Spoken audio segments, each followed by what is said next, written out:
আসসালামু আলাইকুম। হ্যালো বন্ধুরা, আজকে আমরা জানবো অরিকো প্লাস লিকুইড সম্পর্কে।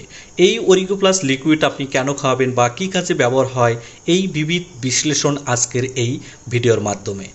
অর্থাৎ আপনার খামারে দেখতে পাচ্ছেন আপনি একের পর এক বিভিন্ন ধরনের ওষুধ খাওয়াচ্ছেন, গ্রোথের ওষুধ খাওয়াচ্ছেন, তাও গ্রোথ আসতেছে না।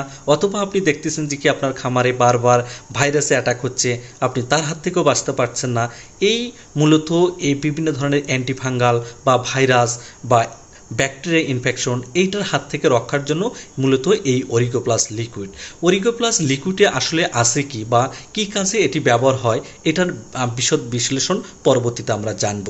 তো এখানে অরিকো প্লাস লিকুইডে মূলত আছে হচ্ছে oregano well 80,000 milligram, thyme well 50,000 milligram, tea tree well 20,000 milligram, anise well আছে 50,000 মিলিগ্রাম। অর্থাৎ সর্বমোট এখানে অর্থাৎ বোটানিক্যাল ইসেনশিয়াল ওয়েল আছে হচ্ছে 2 লক্ষ মিলিগ্রাম প্রতি লিটারে। এখন এই অরিগো প্লাসটা কী কী কাজের জন্য আপনার এটা ব্যবহার হয়? তো অ্যান্টিঅক্সিডেটিভ প্রপার্টিসের পাশাপাশি অরিগো প্লাসটা কী করবে, ব্যাকটেরিয়া, ফাঙ্গাস এবং ভাইরাসের বিরুদ্ধে শক্তিশালী প্রোটেকশন হিসেবে কার্যকর ভূমিকা পালন করবে। এছাড়াও দেখা যাচ্ছে কি পেটের ভিতর আপনার যে উপকারী ব্যাকটেরিয়ার সংখ্যা আছে তার সংখ্যাগুলো বৃদ্ধি করবে এবং অপকারী ব্যাকটেরিয়ার সংখ্যা কমায় ফেলবে। এছাড়াও আপনার দেখবেন যে হচ্ছে যে খাদ্যে যে আপনার যে অ্যান্টিনিউট্রিয়েন্টসগুলো থাকে, সেই অ্যান্টিনিউট্রিয়েন্টস ফ্যাক্টরটা হয়তোবা আপনার এই পরিপাকৃত এনজাইমের সংখ্যা কমে গেলে তখন এটা ভাঙতে পারে না। তখন যা খাচ্ছে ওই পরিমাণে সে খাবারগুলো সে হজম করতে পারতেছে না, দেহের ভিতরে অ্যাবজর্পশন হচ্ছে না, তখন সেটা পায়খানা আকারে বের হয়ে যাচ্ছে। আপনি বিভিন্ন কিছু খাওয়াইছেন তবুও সে তার হজম হচ্ছে না, তো এখন দেহের ভিতর সেটা লোড নিচ্ছে না। তো এখন আপনি বিভিন্ন কিছু খাওয়ানোর পরেও বলতেছেন যে আপনার খামারে গ্রোথ আসতেছে না বা মুরগি ঠিকভাবে বড় হচ্ছে না।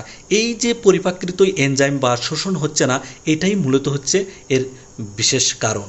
তো এটার হাত থেকে এই যে অরিকো প্লাস খাওয়ালে এটার হাত থেকে আপনি মুক্তি পাবেন। এছাড়াও কি করবে, এই যে বোটানিক্যাল ইসেনশিয়াল ওয়েল, এটা মূলত হচ্ছে টেস্টফুল এবং স্বাদ, তাই এর খাদ্য এবং পানির চাহিদাটা বৃদ্ধি পায়, হজম ক্রিয়া উন্নীত হবে এবং দেহের ভিতর পানি ধরে রাখবে এবং খাদ্য বেশি বেশি করে খাবে। এবং এছাড়াও কি করবে, দৈহিক বৃদ্ধিতে সহায়তা করবে এবং পরিপাকৃত যে এনজাইম তো তার সমস্যা দূরীকরণ অর্থাৎ পরিপাকতন্ত্রের বিভিন্ন সমস্যা দূরীকরণের মাধ্যমে অন্তরের স্বাস্থ্যের উন্নতি করে এবং কর্মক্ষমতা বৃদ্ধিতে এবং খাদ্য শোষণে সহায়তা করে।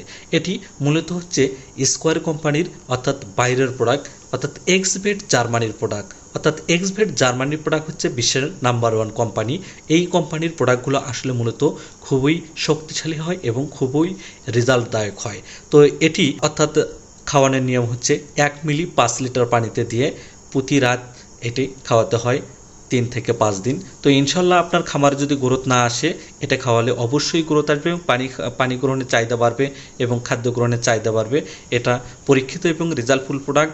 আর বিভিন্ন সমস্যায় সম্মুখীন হলে এই প্রোডাক্টটা আপনি রাখতে পারেন এবং ব্যবহার করতে পারেন।